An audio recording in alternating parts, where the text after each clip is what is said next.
Hello to everyone. Welcome to a new session of the Wisdom Pattern Order, Disorder, and Reorder. This is your Pastor Yeti. First, before I start, I want to wish you a blessed Holy Week. This weekend that we remind ourselves what Christ did for us. Tomorrow, we celebrate His victory.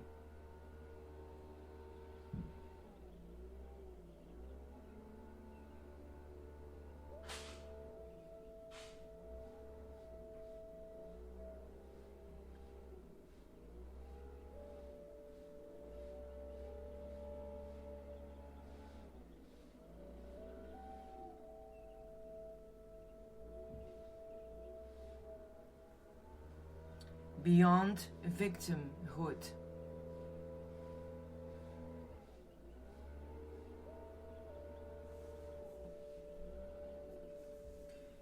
Many people in many parts of our world are clearly carrying the cross today. For those in poverty, perhaps it is the cross of deep social injustice. For us in affluent countries, it's more likely that we carry the crosses of broken relationships and broken psyches.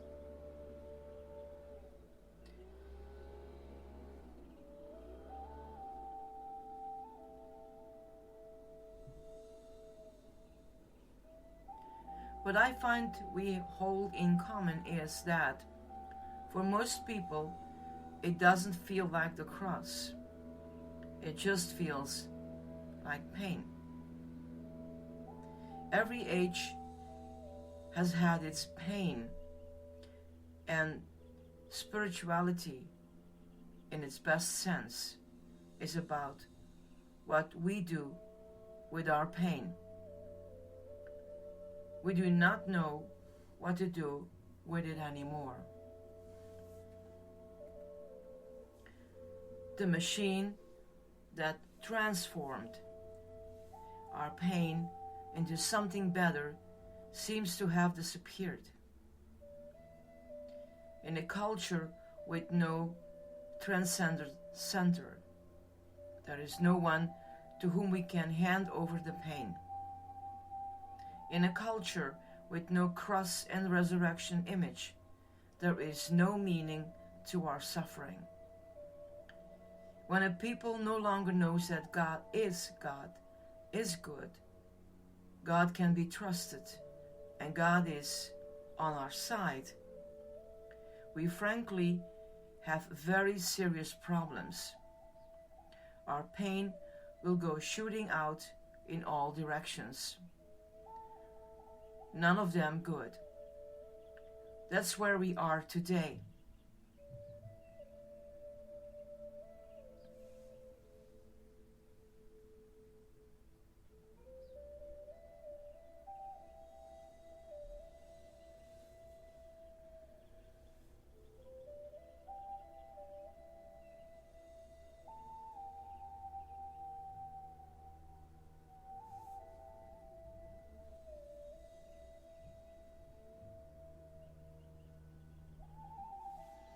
Although individuals have probably often done this, it is only in the last 50 years that it has become a cultural fad. Now we even have inherited victimhood. People gain all kinds of immediate credit because somebody's great-grandmother did something to their great-grandmother's generation.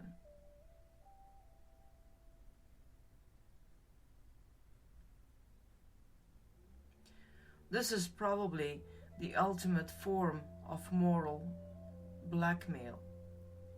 All we have to do in this strange configuration of life is prove that we are a victim, and we immediately have the moral high ground. We can also cop out and do nothing, because we now carry this paralyzing wound. In either case, we stop growing and make life miserable for everyone around us. Playing the victim is an effective way of getting moral high grounds without doing any moral development whatsoever.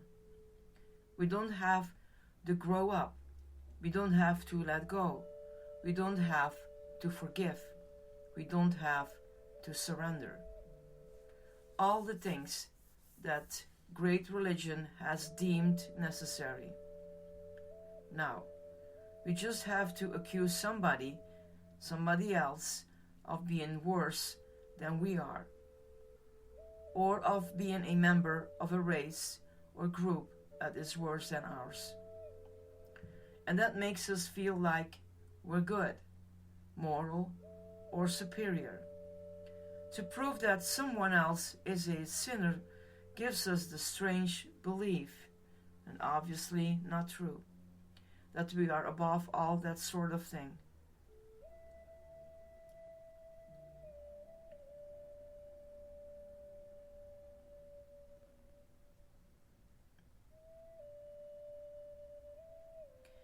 Let me give several examples from Oh, to Be a Victim, an essay by Andrew Greeley. Don't be offended too quickly. If you could read all the way through, you would see that the article doesn't try to take one side or the other of any contemporary issues. Rather, it shows us how we can all play the victim on either side of any issue to seek moral high grounds. Victimhood for Greeley is a twist on the old sin of pride. I am from the third world, you are from the first world. You have exploited us for centuries, and therefore you are guilty of exploitation, indeed of exploiting me, and therefore I am morally superior to you and have power in our relationship. This is a form of power, but it's not the power that Jesus is offering us from the cross. Here is another. I am a woman, you are a man. Men have oppressed women always, and therefore you, as an individual man, are an oppressor. In fact, you are oppressing me. Confess your guilt, not that it will do you any good. That's a little unfair, but he wants to give us the feeling, I guess. I am an African American. You are a white American. Your ancestors brought mine here as slaves. You are responsible for the sufferings of African Americans and for my suffering. Do not try to defend yourself. As a white person, you are, by definition, a racist. I am Jewish. You are German. Your ancestors killed my people. You must acknowledge your guilt for what they did and your moral inferiority to me. You claim that your ancestors died in a German concentration camp? That will do you no good. The German nation was and is responsible for the Holocaust. You are presumed to be anti-Semitic and don't try to prove yourself innocent because you can't. I am Native American. You are a white American. Your people committed genocide against my people. You must confess your own personal responsibility for that sin and concede me my moral superiority. I am gay. You are straight. Therefore, I am morally superior to you. I am a Palestinian Arab. You are Jewish. And therefore, I am morally superior to you. and on and on and on. Victims have found a way to be superior. The rest of us must concede them more power, at least if they are fashionable victims. Fashion, as we all know, changes every few years.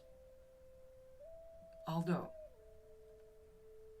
it has become a uniquely American form of entitlement, victimhood does not work in much of the rest of the world. I suspect it would only emerge where the gospel has at least been heard, introducing empathy for the victim, and can now be turned around to personal advantage. It probably only works where people are also rather rich and individualistic,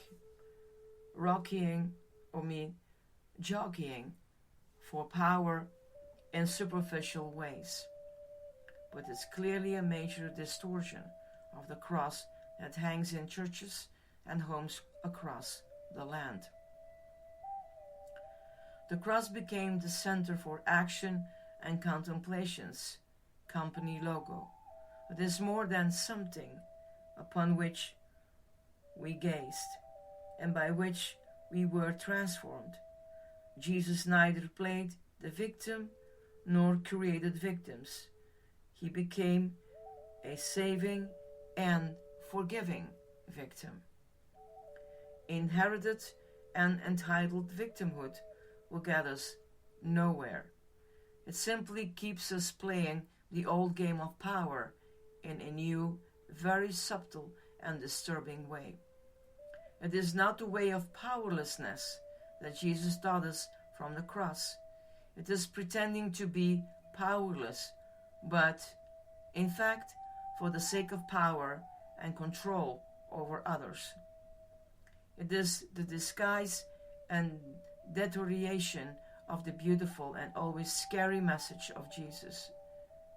Half of the message is often more problematic than total ignorance. Half of the message safely inoculates us from the whole, while total ignorance leaves us wide open for conversion.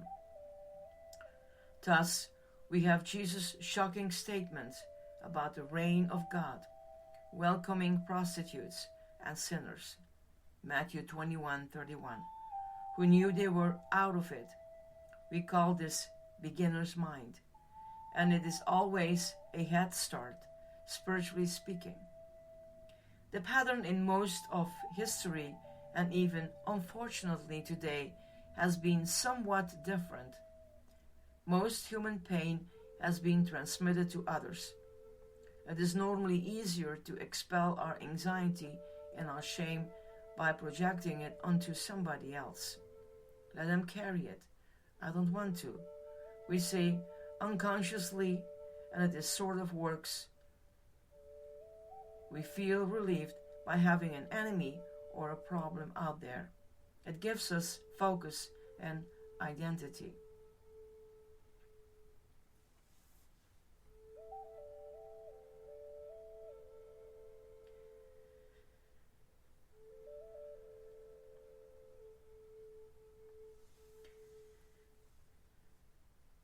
René Girard, 1923-2015, wrote that this scapegoating mechanism can be seen as a central storyline of human history, a subject to which we will return. In fact, the list of wars and who killed who is what most people have called history. We never cared much about her story, or the story of those who physically built the pyramids, or the stories from the sides of the losers. That, by the way, is what is so unique about much of the Bible. One of the few generalizations we can make in the field of universal spirituality is this: no one else is your problem. You are always the locus of conversion and transformation. It is always about you, first of all. Always. You can even use that as a good litmus test for authentic spirituality. Is it keeping you listed for God? Is it keeping your own feet to the fire? Then it is probably healthy teaching, as it leading you to suspicious paranoia, accusations, and blaming. Then it is for the accuser, which is a quite significant New Testament name for Satan. Revelation 12 verse 10. The evil one is not only an accuser, and therefore, but also a father of lies. John 8:44. Because the other one is not your problem, even though evil would prefer to have you think so. It keeps you from your own needed transformation and keeps the conscientious spirit alive. Jesus did the victim thing right. He neither played the victim for his own self, nor did he make victims of other people. He became the liberating and forgiving victim. The pattern is quite rare, but whenever it happens, it exercises an immense healing and reconciling influence, even though it often increases the wrath and denial of some accusers.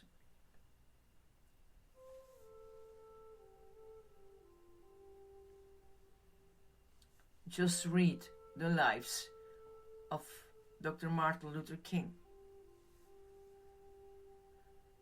Martin Luther King Jr., Oscar Romero, or Mahatma Gandhi for the most visible examples from our recent past.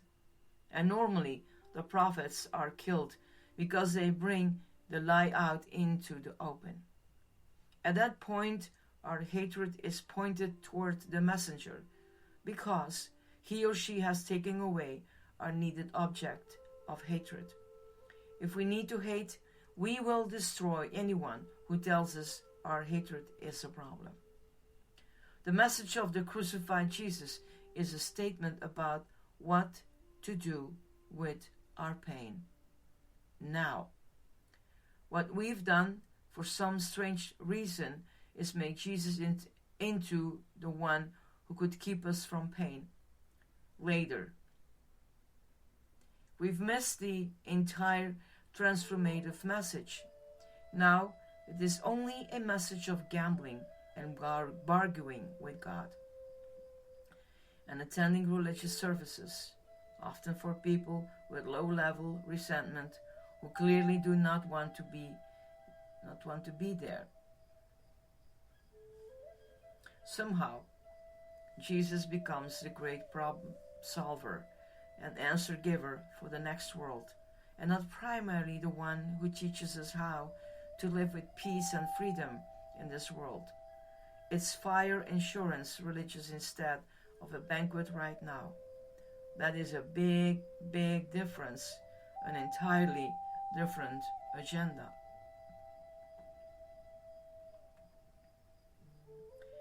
In the final book of the Bible, the book of Revelation, we have this recurring image of the Lamb of God. For example, 5 or 6. He stands on the altar in the center of the cosmic liturgy. Christians are familiar with the symbol, the Lamb who is simultaneously slaughtered and standing. That paradox is the message of the gospel, the message of the cross. We are simultaneously, in one and the same moment, slaughtered and victorious. Once we could hardly find another church which did not have this image somewhere in the liturgical space, and yet I wonder how many people ever understood its archetypal meaning, and why it was the key to opening the 7 seals usually draped underneath. The Lamb image reveals the lie of ignorant killing. That has characterized most of human history, and even more, it gives us a way out.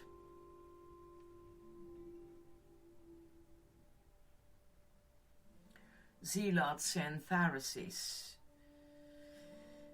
As said earlier, there seems to be two common avoidance of conversation or transformation, two typical diversionary tactics that we humans use to avoid holding the pain: fight or flight. The way of fight is what I'll call the way of Simon the Zealot, and often the way of the cultural liberal. These folks want to change, fix, control, and reform other people and events. The zealot is always looking for the evil, the political sinner, the unjust one, the oppressor, or the bad person over them. The zealot permits himself or herself to righteously attack them, to hate them, even to kill them. When they do, they think they are doing a holy duty for God. John 16 verse 2. It is a general rule that when we don't transform our pain, we will always transmit it. Zealots and contemporary liberals often have the righteous conclusion that their tactics and motives are frequently filled with self, power, control, and the same righteousness that they hate in conservatives. Basically, they want to do something to avoid holding the pain until it transforms them. Because of this too common pattern, I have to come to the mistrust almost all righteous indignation and moral outrage. It is hardly ever from God. Resurrected people, prayerful, bear witness against injustice and evil, but also agree compassionately to hold their own complicity in that same evil. It is not over there, it is here. It is our problem, not theirs. The risen Christ, not accidentally, still carries the wounds of the crucifixion in his hands and side. We've all been there at different times.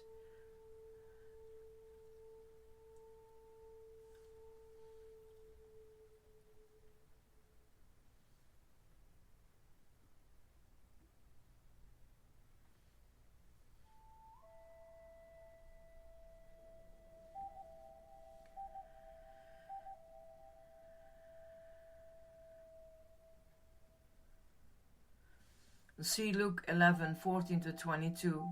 We're actually energized by having an enemy, someone to hate, because it takes away the inner shame and relieves our inner anxiety. It gives us, strangely enough, a very false sense of control and superiority, because we've spotted the evil, and thank God, it's over there. As long as they are the problem, and we keep our focus on changing them, correcting them, expelling them as the contaminating element, and we can sit in a reasonably comfortable position. But it's a position that the saints called pax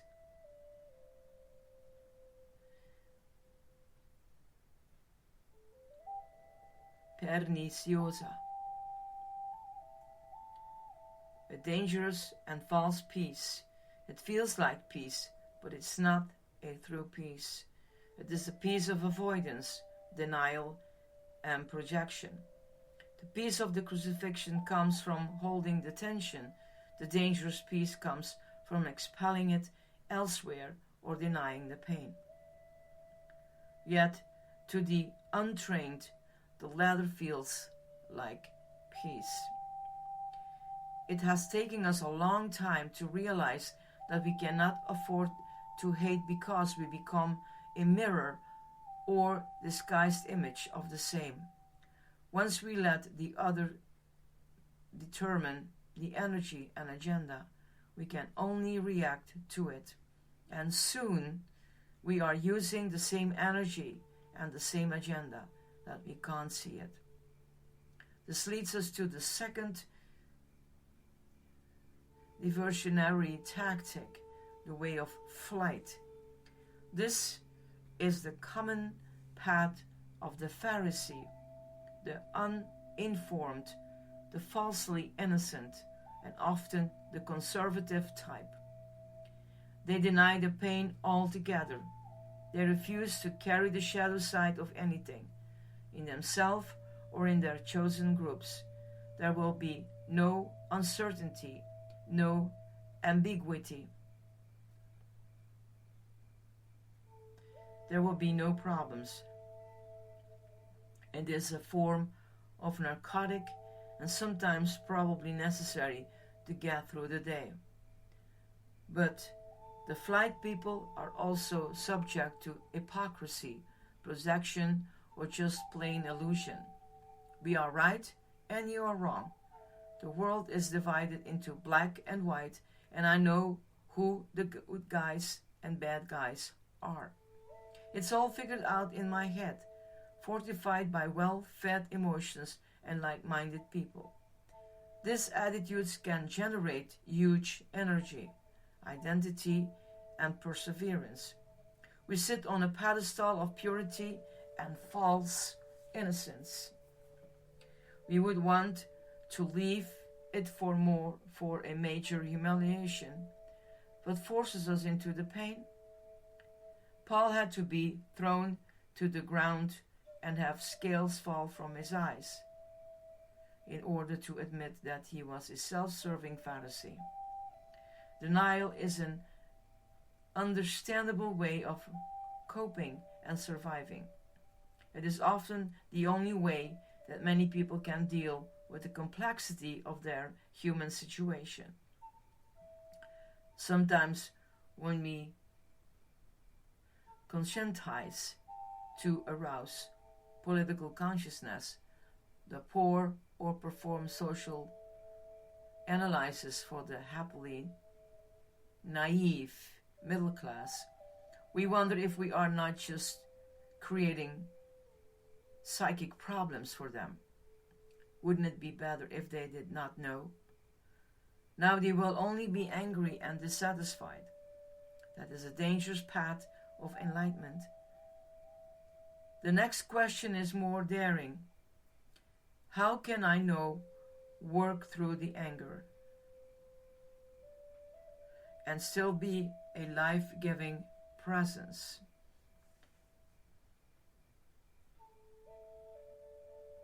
Naivete is different from second naivete. Naivete is different than naivete. The former is a kind of virtuous ignorance. The latter is a spiritual of informed openness, often gained after disillusionment. In fact, between the two there is all the difference in the world. And however, normally we are so sure that people will not be able to work through the true enlightenment that we avoid telling them the whole truth, or they avoid wanting the whole truth. It is much, much easier not to know. Jesus himself understood this from the cross. Father, forgive them, they do not know. Luke 23:34. They really don't know, but Jesus took the harder path to know and still forgive and still understand.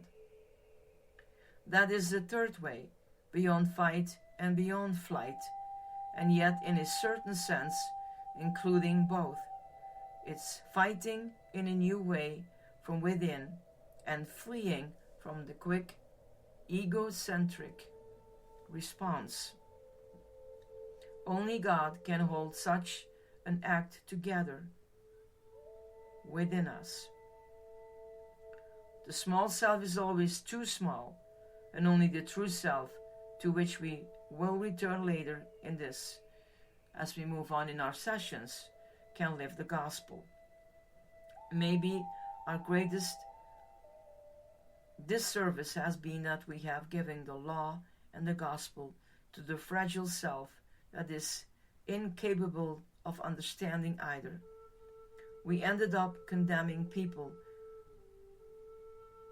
to subterfuge, denial, mental gymnastics, and trivializations by preaching the law without also offering people that identity transplant that we call the gospel. The third way is impossible, except for the true self, hidden with Christ in God. Colossians 3 verse 3. Paul took most of his letter to the Romans to struggle with this dilemma. Law without gospel actually paralyzes and condemns us to failure. I'm going to stop here, otherwise it's going to be too much.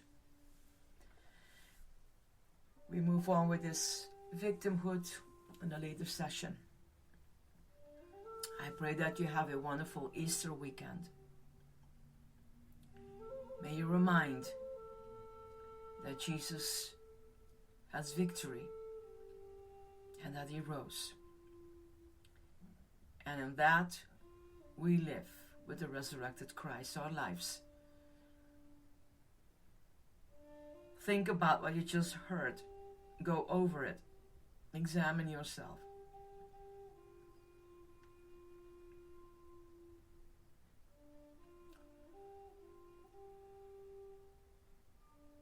And may God bless you. Blessed Holy Week. This is your Pastor Yadi.